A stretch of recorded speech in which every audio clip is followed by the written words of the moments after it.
오늘 이 말씀의 배경은 오병이어 사건 이후입니다. 오병이어 아시죠?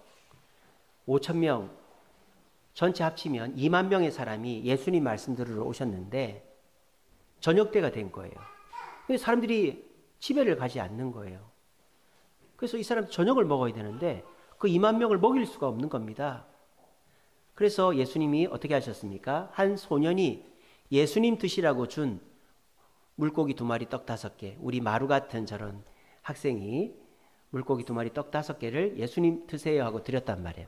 근데 예수님이 거기다 기도를 하니까 세상에 그거를 12바구니에 담으니까 물고기 2마리 떡 5개가 계속 나오는 거예요. 그 12바구니에다 담고 그거를 나눠주는데 계속 나오는 거예요. 그래서 그 2만 명이 배부르게 다 먹었어요. 그리고 난 이후의 이야기가 오늘 이야기입니다. 자, 여러분 분위기가 좋았을까요? 안 좋았을까요? 너무 좋죠. 왜?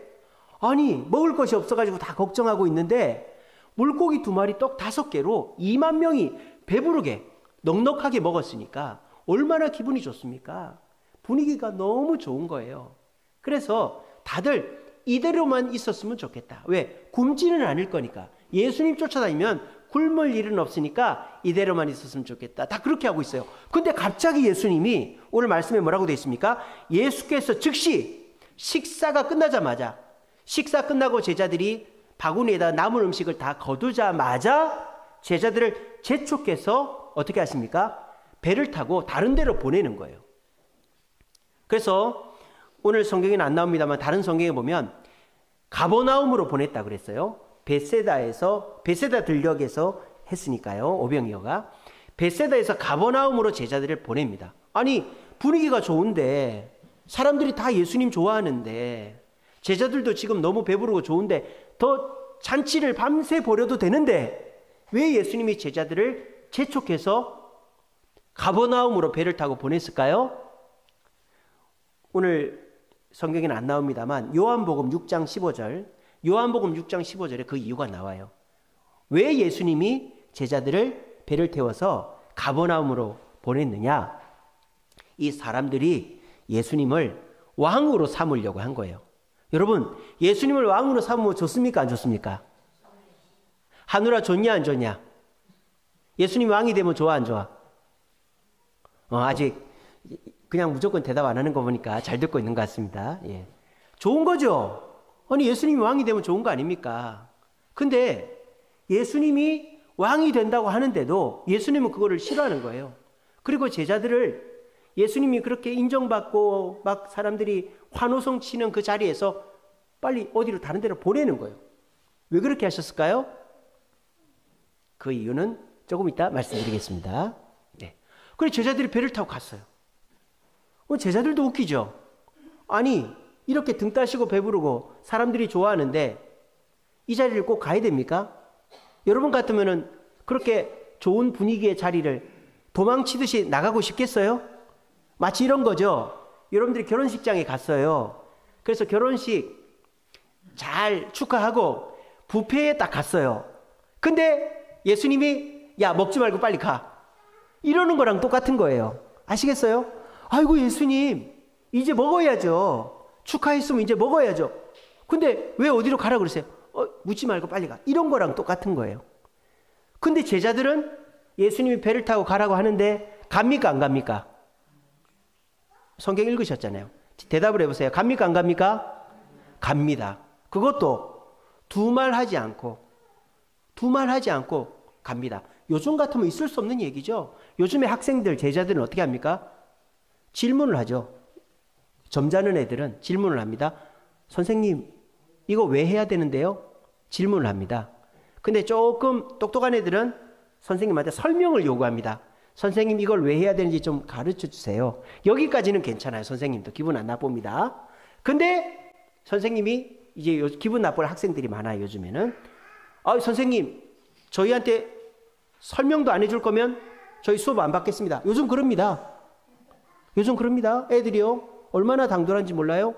심지어는요 엄마 아빠 시켜가지고 우리 선생님 이상해, 우리 선생님 바꿔줘, 이렇게까지 합니다. 요즘의 아이들이라고는 있을 수 없는 얘기예요. 설명도 안 합니다. 납득도 안 시켜줍니다. 근데 이 제자들은 어떻게 합니까? 뭐 했습니까? 뭐 했습니까? 순종했다라는 거예요. 여러분, 순종은 설명을 듣고 납득해서 하는 게 아닙니다. 왜냐? 여러분, 제자는 배우는 사람이죠. 제자는 스승으로부터 뭔가를 전수받아야 되는 사람이 제자예요. 제자의 장점은 뭐냐? 제자가 된다는 것은 스승의 고유한 능력이나 그 재능을 독점적으로 받을 수 있는 게 제자예요. 그죠? 그래서 우리 영화 같은 거 보면 아무나 제자가 안 되잖아요. 스승이 꼭 뭐 테스트를 하고 뭐 무릎을 몇 시간씩 꿇혀놓고 뭐라고 물어보고 그런 다음에 제자를 받아주잖아요. 그처럼 제자가 되는 것 자체가 힘든 거예요. 왜? 제자는 그 스승의 능력이나 그 재능을 그 제자만 받을 수 있기 때문이죠. 그러니까 제자는 그런 특권이 있는 사람이에요. 근데 그 스승의 재능을 받는 특권을 가지려면 전제가 되는 게 뭐죠? 뭐죠? 그렇죠. 순종을 해야 된다는 거예요. 여러분들이 스승입니다. 근데 제자가 와서 스승님, 저 스승님의 것을 가르쳐주세요. 이거는 왜 이런지 저한테 납득을 시켜주세요.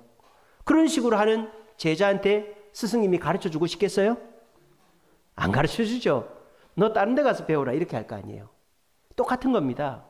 근데 요즘은 학생들이 선생님을 스승이라고 생각을 하지 않아요.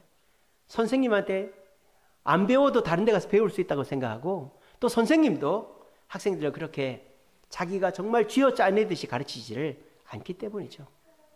그래서 원래는 제자는 스승이 가지고 있는 재능과 능력을 독점적으로 받을 수 있는 그 특권을 누리기 위해서 스승에게 순종을 해야 되는데 요즘 학생들은 순종을 안 하는 거예요. 근데 이 12제자는 순종을 했다는 거예요. 요즘 현대에 금기시되는 말이 있습니다. 중국에서 사람한테 선물을 줄 때 절대 주면 안 되는 선물이 있습니다. 혹시 중국 사람 사귀거나 중국 사람 사업하실 때 여러분들 꼭 기억해 두세요. 중국 사람한테 절대 선물로 하면 안 되는 선물이 뭐냐? 시계입니다. 시계. 아시는 분 계십니까?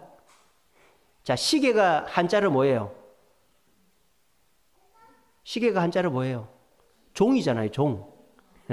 괴종시계 하죠. 시계가 한자로 종이에요. 시계를 주다가 중국말로 송종 그래요. 송종. 발음도 똑같아요. 우리 송장 하지 않습니까? 주다. 시계를. 송종. 그래서 송종이라는 거는 시계를 주는 건데요. 왜 중국 사람한테 시계를 주면 안 되냐? 이 송종이라는 발음이 사람이 죽은 자리에 가서 사람을 떠나보내는 발음이 송종이에요. 죽은 사람을 떠나보내다도 송종이고 시계를 주다도 송종이에요. 그러니까 중국 사람한테 시계를 선물하면은 이게 신뢰가 되는 거예요. 그래서 중국 사람들한테의 금기시되는 선물은 시계입니다. 미국 가서 금기되는 단어가 뭐냐? 인종차별입니다. 인종차별. 미국은요, 뭐 학교 폭력, 뭐 학교에 이렇게 선생님 말 안 듣고 이런 거는 괜찮은데 백인애가 흑인애를 괴롭혔다. 이러면 난리 나요. 그러면 그 백인애는 반드시 전학을 가야 됩니다. 그래서 미국에서는 다민족 국가이기 때문에 절대 인종차별하면은 큰일 나요, 미국은. 자, 우리나라도 큰일 나는 게 있죠. 우리나라는 친일파, 빨갱이 이런 얘기하면 큰일 납니다. 그죠? 친일파, 빨갱이에요. 우리 학생들은 이해가 안 되겠지만 어른들은 다 아실 거예요. 한쪽에서는 너가 친일파다. 한쪽에서는 너가 빨갱이다 그러잖아요. 그런 얘기하면 큰일 납니다. 이처럼 국가마다 금기시되는 말이 있어요. 근데 전 세계적으로 지금 사람들이 싫어하는 말이 있어요. 그게 바로 순종입니다. 순종. 순종해라 그러면은 뭐부터 생각할까요? 막 꼰대짓 하는 선배, 또 회사에서 막 부하 직원들 함부로 하는 직장 상사를 생각해가지고 순종하는 사람, 어리석은 사람, 저항하는 사람이 지혜롭고 똑똑하고 아주 잘 사는 사람, 그렇게 이제 돼 있단 말이에요. 그러니까 사람들이 순종에 대해서 아예 그냥 순종은 안 하는 게 잘하는 거다 이런 생각을 하고 있습니다. 그러다 보니까 그런 세상을 살다 보니까 교회를 와가지고도 순종하라고 하면 하고 있습니다. 축복받으라 그러면 아멘 합니다. 은혜 받으세요 하면 아멘 합니다. 하나님이 평안 주십니다 하면 아멘 합니다. 순종하세요. 충성하세요. 대답은 안 합니다. 근데 여러분, 독일의 그 목사님이셨던 본 회퍼라는 목사님이 이렇게 얘기했습니다. 믿는 자는 순종한다. 믿는 자는 순종한다. 그리고 순종하는 자가 믿는다. 이렇게 얘기했습니다. 그러니까 어제 제가 그 우리 피택 중직자 교육을 했는데요. 첫 번째 과가 순종하는 생활이었어요. 그래서 우리가 교회를 처음 나올 때는 어떻게 나옵니까? 믿음을 가지고 나오죠. 여러분들이 믿음도 없는데, 성경도 안 믿고 하나님도 안 믿고 예수님도 안 믿고 천국과 지옥도 안 믿는데 여기 앉아 있는 거는 곤욕이죠. 마치 부처님을 안 믿는데 절에 가서 법회 1시간 2시간 보는 거랑 똑같은 거예요. 여러분들이 예수님을 믿지 않는데 이 자리에 앉아 있고 성경을 믿지 않는데 설교를 듣고 있다? 그러면 그거는 나한테 아무 도움이 안 되는 거죠. 심하게 말하면 괴로운 거죠. 근데 여러분들이 뭐 누군가의 초청으로 교회를 한 번 올 수 있어요. 그리고 몇 번 올 수 있어요. 근데 교회를 와가지고 말씀을 듣다 보니까 아, 예수님이란 분이 계시구나. 내 눈에는 안 보이지만, 나는 만나보지 못했지만 우리 목사님, 장로님, 권사님들을 보니까 예수님을 만나서 저렇게 변했구나. 그리고 저렇게 웃으면서 행복하게 사는구나. 나보다 더 힘든데도 저렇게 웃고 사시는구나. 교회를 한두 달 나오다 보면 다른 사람들을 보다 보면 그런 게 보이는 거예요. 나도 그 예수라는 분을 믿고 싶다. 그런 마음이 딱 드는 거예요. 그러면 그 사람이 어떻게 합니까? 기도를 하겠죠. 하나님, 우리 목사님처럼, 장로님처럼, 권사님, 집사님들처럼 저도 예수님을 믿고 싶습니다. 저에게 믿음을 주세요. 라고 기도하는 거예요. 그러면 믿음이 생길까요? 안 생길까요? 생깁니다. 아이고, 어떻게 안 믿어지는 게 기도만 한다고 믿어져요? 해보고 얘기하세요. 해보고. 안 해보고 안 된다고 말하지 말고 해보시라고요. 오늘 이 자리에도 예수가 안 믿어지는 분이 계실 거예요. 정상이죠. 여러분, 안 믿어지는 거를 믿어지는 것처럼 하면 안 돼요. 안 믿어지면 안 믿어진다고 해야 돼요.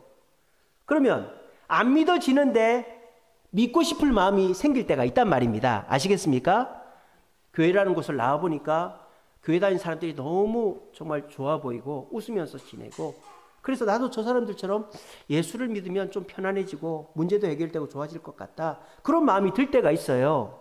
그런 마음이 들 때 기도를 하는 거예요. 교회 와서도 하고 개인적으로도 하고, 하나님, 저도 예수 믿고 좀 이 문제도 해결하고 마음도 편안해지고 싶은데 믿음이 좀 생겼으면 좋겠습니다. 그렇게 기도하면요, 어느 날 예수가 믿어집니다.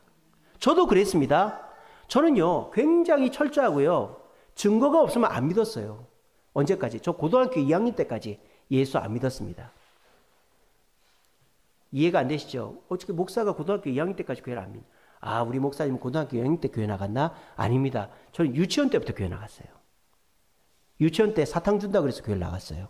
사탕 줄 때니까 들어와 그래가지고 들어가서 코가 낀 거예요, 이렇게. 근데 초등학교, 중학교, 고등학교 1학년 때까지 예수가 안 믿어지는 거예요. 그러니까 저는 어떻게 했는지 아세요? 맨날 잤어요. 맨날 여기 앞에 앉아가지고 엎드려 잤어요.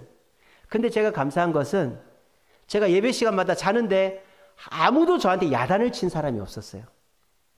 제가 저러다 예수 믿겠지. 그리고 선생님들이 저를 내버려 둔 거예요. 저한테 얘는 자지 마, 졸지 마. 그랬으면 제가 기분 나빠서 교회를 안 왔을 거예요. 근데 제가 교회만 오면 자는 거예요. 왜? 예수가 안 믿어지니까. 설교를 들어도 이게 내 얘기가 아니니까. 이거는 목사님 얘기고 이거 다른 사람 얘기지 내 얘기가 아니니까 안 믿어지는 거예요. 그리고 속으로 막 흥치 이러는 거예요. 예수가 어디 있어? 흥치. 그런 일이 있을 수 있어요. 어떻게 바다가 갈라져? 갈라진 대로 어떻게 사람이 걸어가? 물고기 2마리 떡 5개 어떻게 사람이 다 먹어? 흥치 뽕 이러면서 예수 안 믿는 거예요. 그 세월이 10년이 넘은 거예요. 초등학교 때부터 고등학교 2학년 때까지. 근데 저는 너무 괴로운 거예요. 교회를 안 나가자니, 교회 사람들이 너무 저한테 잘해주고, 저희 부모님들은요, 사랑한다, 한마디도 안 하고요. 맨날 야단만 치고. 그러니까 저는 교회 가면 희재 잘한다, 희재 잘한다, 사과 먹어라, 배 먹어라, 포도 먹어라, 수박 먹어라. 제철 과일은 저희 집에서 먹어본 적이 없어요. 저희 부모님들은 아주 꼼쟁이가 돼가지고 제철 과일을 사주질 않아요. 근데 교회 가서 마당 한번 쓸고 마대질 한번 하면은 희재 여기 가서 수박 먹어라. 제철 과일을 교회에서 다 먹었어요. 그러니까 저는 교회 가는 게 너무 좋은 거예요. 왜? 사랑을 받으니까. 교회에서 저를 이뻐해 주니까. 우리 오늘 학생들도 아직 예수 안 믿는데 교회 오는 학생들이 있을 거예요. 오늘 목사님 얘기 잘 들었어요. 교회 가니까 너무 좋은 거예요. 근데 예수가 안 믿으시니까 너무 괴로운 거예요. 근데 제가 고등학교 2학년 때 부모님이 절대 저를 그 수련회를 못 가게 하거든요. 수련회 막 3박 4일씩 밖에서 하고 오는 거 있지 않습니까? 수련회를 가면은 아버지가 저를 꼴딱 벗겨가지고 팬티만 입고 집 문 앞에 세워놔요. 그럼 동네 사람 지나가면 저를 다 봅니다. 그렇게 해서 망신을 주는 게 저희 아버지였거든요. 그 벌로 아닙니다. 이런 얘기는 하면 안 되지. 그래서 어쨌든 그래서 제가 그렇게 했는데 고등학교 2학년 여름에 수련회를 갔어요. 또 그 벌 받을 각오하고. 근데 수련회를 갔는데 또 여전히 예수가 안 믿어지니까 그냥 멍하게 앉아있다가 오는 거예요. 근데 마지막 날 밤에 목사님이 막 계속 설교를 하시고 기도를 시키는 거예요. 보통 저녁 예배가 9시, 10시 되면 마치는데 마칠만 하면 찬송시키고 졸만 하면 찬송시키고 그래서 새벽 3시까지 한 거예요. 저 고등학교 2학년 때 92년도입니다. 그때가. 그래가지고 저는 또 맨 앞자리에 있어가지고 도망도 못 가고 뒤에 있는 애들은 다 자러 갔어요.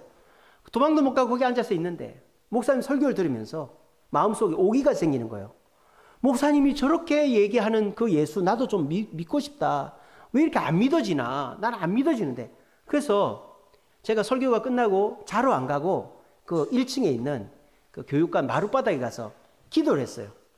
저도 좀 예수가 믿고 싶습니다. 예수님 믿고 싶습니다. 근데 안 믿어지는 거를 믿어진다고 할 수가 없잖아요. 그래서 안 믿어집니다. 예수님, 하나님 좀 믿게 해주세요. 그랬어요. 저는요, 찬송 부를 때 어떻게 했는지 아십니까? 다들 찬송 부르면 이런 가사가 있지 않습니까? 주님 내가 여기 있사오니 나를 보내소서, 이런 찬송이 있잖아요. 그러면 이제 찬송 부르는 그 인도자분들이 주님이 여러분들을 부르십니다. 주님 앞에 헌신하실 분 일어나십시오. 그럼 다 일어나요. 저는 일어났을까요? 안 일어났을까요? 저는 안 일어납니다. 다 일어났어요. 눈치 보고. 저는 안 일어납니다. 그만큼 저는 고집이 센 사람이었어요. 사도 바울처럼 저는 안 믿어지는 건 무조건 안 믿는 거예요. 내가 안 믿어지는데. 근데 그렇게 얘기를 하니까 내가 이제 믿고 싶더라고. 그래가지고 그 새벽 3시에 마룻바닥에 앉아서 기도를 하는데 제가 제 마음속에 예수님이 제 앞에 계신 것처럼 보이는 거예요.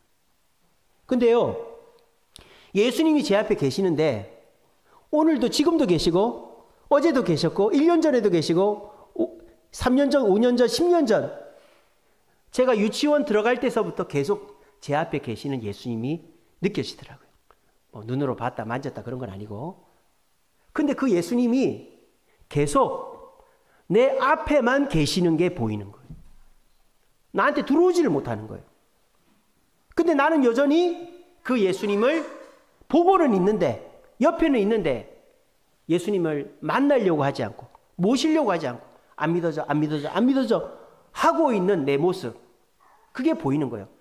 교회 다니면서 장난만 치고 예수 안 믿어진다 그러고 막 선생님한테 막 예수가 어딨냐고 막 성경이 이게 진짜냐고 막 그렇게 따지고 이러는 것들이 막 주마등처럼 지나가는데 제가 너무 미안한 거예요. 누구한테? 예수님한테. 선생님한테 미안한 게 아니고, 물론 선생님한테도 미안하죠. 제가 옛날에 초등학교 때요, 얼마나 개구쟁이였냐면은 선생님이 늦게 왔다고 막 야단을 쳤어요, 저한테. 그러니까 제가 어떻게 했는지 아세요? 나무 막대기 들고 교회 유리창을 다 깨버렸어요. 화가 나가지고. 유리창을 다 깼어요, 진짜로. 교회 1층 유리창. 근데 선생님이 저를 이놈의 자식 집에 가자 이랬을까요? 아무 말 안 했어요. 만약에 야단 맞으면 제가 교회 안 나갔어요. 그러니까 하여간에 우리 선생님들이 저를 사람 만든 거예요. 예배 시간에 자도 아무 말도 안 하고, 화난다고 유리창 깨도 아무 말도 안 하고. 그래 제가 이 교회에 붙어 있는 거예요. 그러니까 우리 선생님들이 참 고생 많으시죠. 그래도 품어줘야 됩니다. 말 안 듣고 약속 어겨도 품어줘야 돼요. 그래 저 같은 사람이 나오는 거예요. 우리 지금 학생들이 지금 말 안 들어도 나중에 어떻게 될 줄 압니까? 그래서 제가 고등학교 2학년 그 여름에 막 눈물이 나는 거예요. 눈물이. 예수님이 내 앞에 계시는데 나는 계속 안 믿어져. 증거를 보여달라고. 그러면서 예수님 안 받아들였던 제 자신이 너무 부끄러운 거예요. 그래서 제가 그때 해 뜰 때까지, 아침 될 때까지 예수님 잘못했습니다. 예수님 잘못했습니다. 그러고 울었어요. 그리고 나니까 예수가 믿어졌을까요? 안 믿어졌을까요? 믿어지는 거예요. 그리고 집에 갔죠. 제가 아까 말씀드렸죠. 집에 가면 저희 아버지가 어떻게 하신다고? 수련회 갔다 오면 진짜로 팬티만 입혀가지고 문 앞에 세워놔요. 근데 제가 수련회 갔다고 집에 딱 들어갔는데 아버지가 들어가서 자라고 그러는 거예요. 그때 저희 아버지가 더 이상 교회 가는 걸 반대하지 않았어요.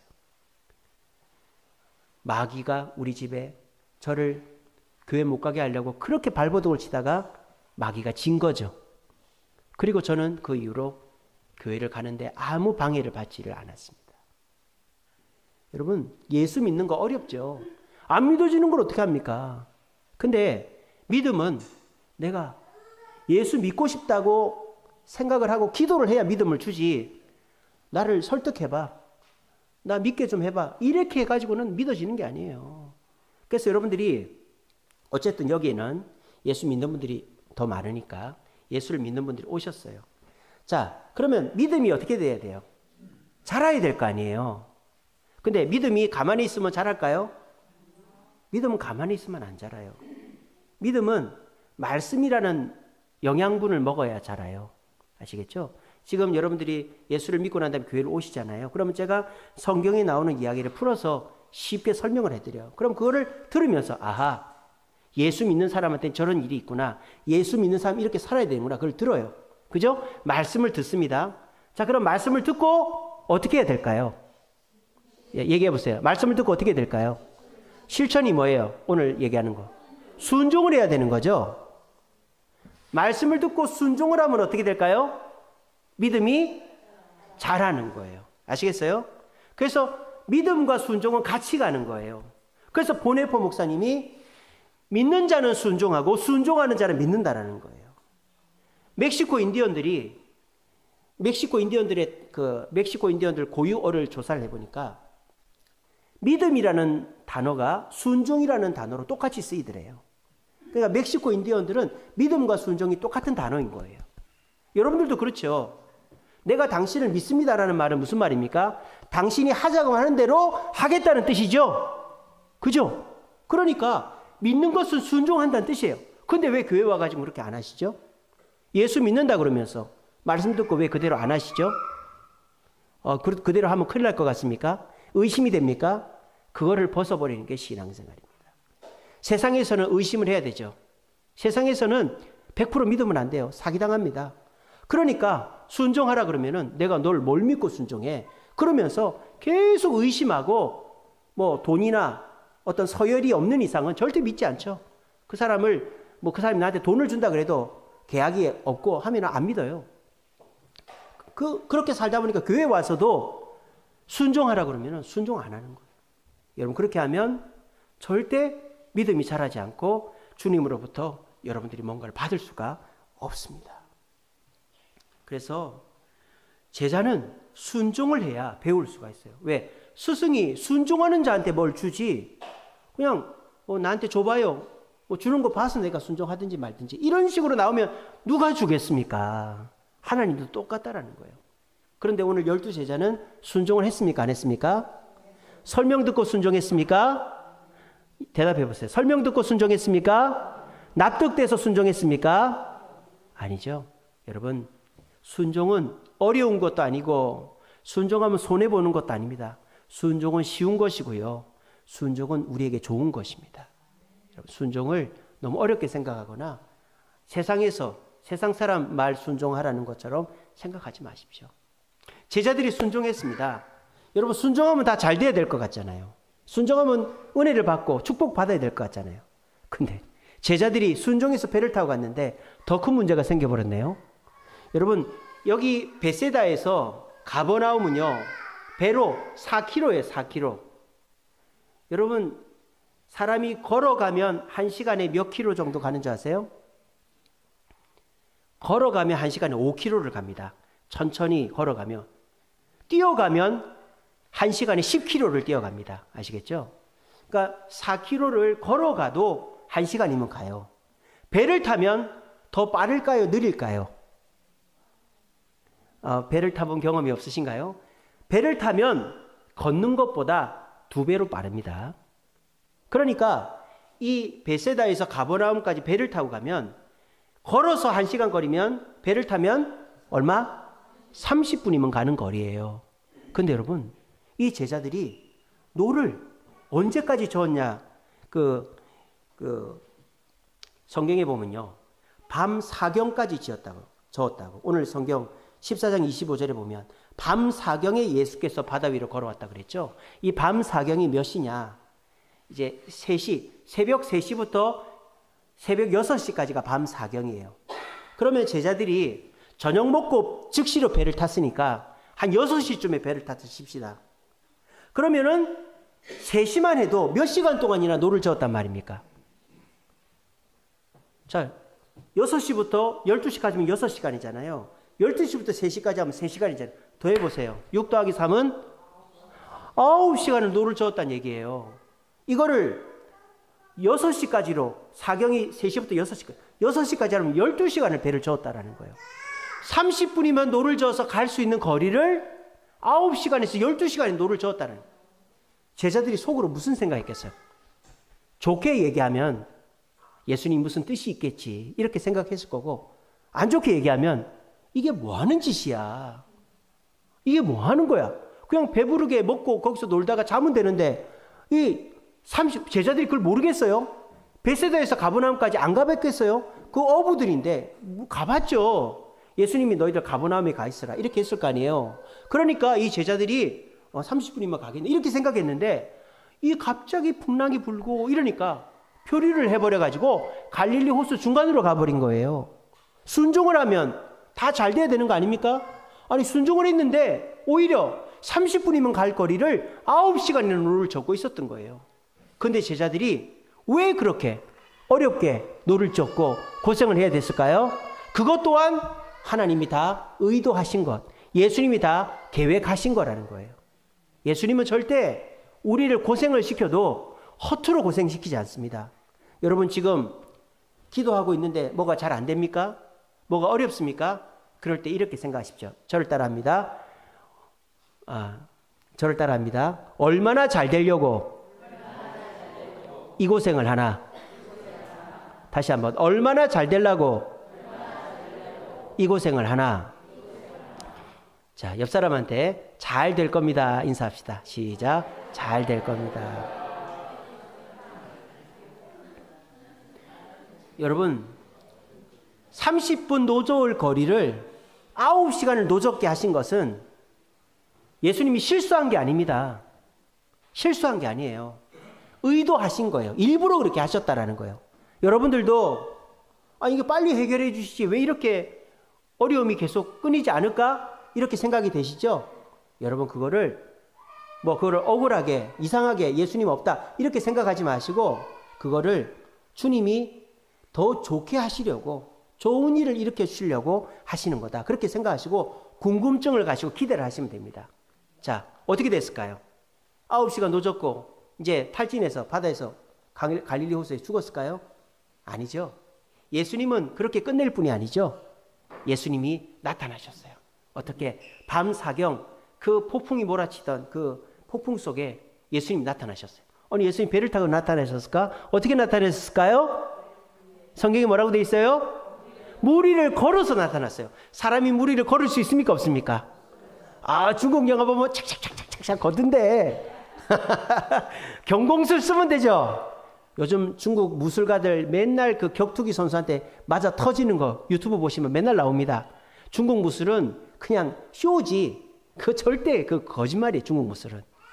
권투한테 맨날 집니다. 여러분, 물 위를 걸을 수 있는 사람은 세상에 없어요. 그럼 예수님이 물 위를 걸어왔다는 건 뭐예요? 물리적인 법칙, 세상의 법칙을 뛰어넘어서 오신 거예요. 왜?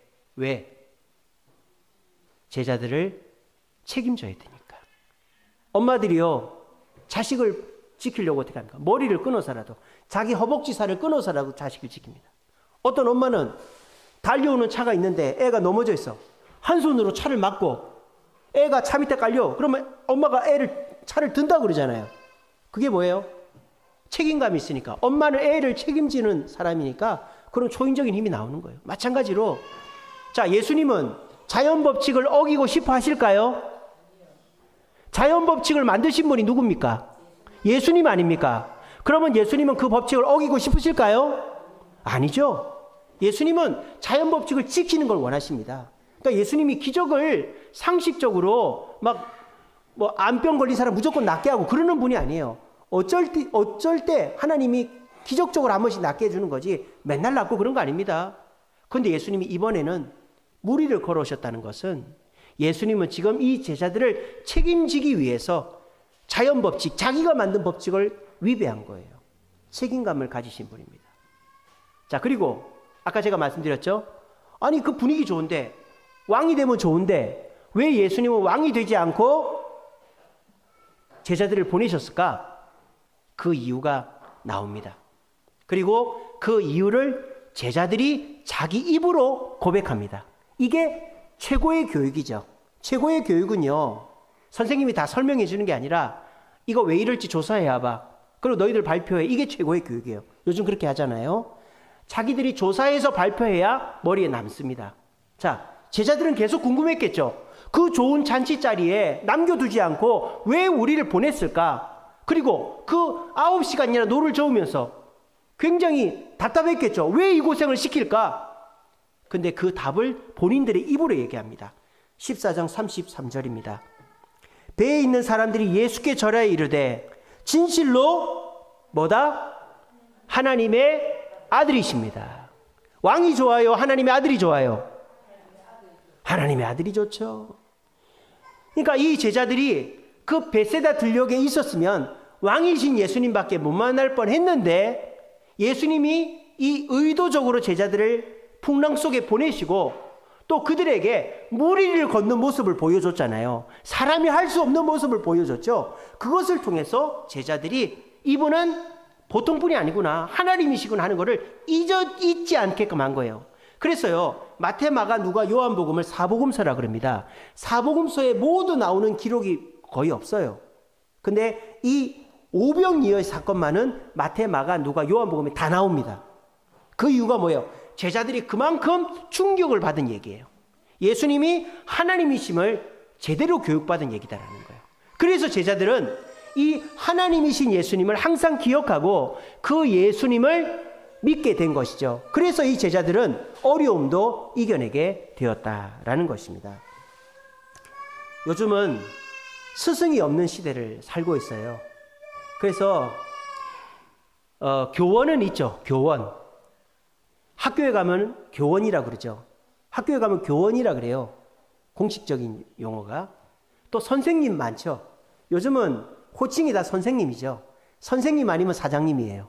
호칭이 다 선생님이에요. 그래서 요즘 그 교원은 많고 선생님은 많은데 스승이라고 불리는 게 없죠. 왜 스승이라고 부르지 않을까? 이거는 제자에게도 문제가 있고 스승에게도 문제가 있습니다. 제자에게는 어떤 문제가 있을까요? 순종을 안 하니까 그런 거예요. 스승은 순종하지 않는 제자에게 가르쳐 주지 않습니다. 오늘 이 제자들이 예수님이 하나님의 아들 되심을 어떻게 해서 배웠습니까? 자기들이 납득되지 않는데 그 9시간이나 노를 저어서 하나님의 아들 되심을 배운 거 아니겠어요? 그리고 하나님의 아들 되심을 만난 거 아니겠어요? 제자는 순종하지 않으면 그런 걸 배울 수 없어요. 여러분들도 마찬가지입니다. 오늘 이 자리에 오셔서 예배를 드리는 분들 중에 많은 분들은 그냥 어떤 모임, 그냥 어떤 뭐 강의 이런 거 정도로 오늘 이 자리에 오시는 분들도 계실 거예요. 그런 분들은 이런 강의는 어디 가서도 들을 수가 있는 거죠. 이런 강의는 어디 가서도 들을 수가 있는 거예요. 근데 오늘 이 자리에 오신 분들이 하나님을, 예수님을 내 아버지로 만난다면은 어떻게 될까요? 그 강의는 교회에 와야만 들을 수 있고 또 그분이 나의 삶을 책임질 수 있다면은 우리는 그분을 더 의지하고 싶겠죠. 이건 누가 시켜서 되는 게 아니에요. 예수가 안 믿어지는 사람한테 믿으라고 할 수가 없는 노릇이거든요. 시켜서 되는 게 아니라 여러분들이 예수님이 나의 아버지 되심을 믿으면 오지 말라 그래도 오는 거예요. 왜?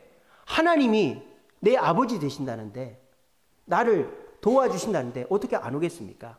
오게 되는 거죠.